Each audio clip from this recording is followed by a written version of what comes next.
to'rch infeksiya kompleks infeksiyalar yig'indisi bo'lib, bunga taksoplazma, mikoplazma, gerpes, rubella, sitomegalovirus va boshqa infeksiyalar kiradi. To'rch infeksiyani ikki xil turi bor: IgG va IgM turi. Agar analizingizda sizda IgG viruslari infeksiyasi chiqadigan bo'lsa, bunda xavotirga o'rin yo'q.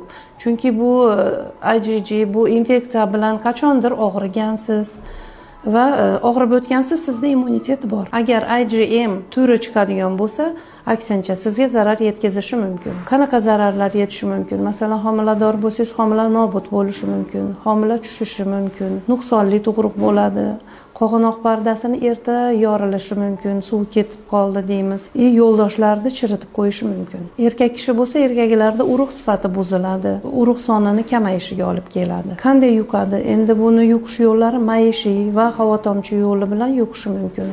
Mana hozir ko'payib ketdi saunalar, basseynlar, hamma ko'chada gap anaqa bo'lib, yig'ilib, общественный tualetlar, hojatxonalar, shu yerlardan yuqishi mumkin. Hayvonlardan, mushuklardan, mana ba'zi oilalar mushuk boqishadi, baribir idishingizga, stakanlaringizga, tarelkalarga teginib qo'yadi.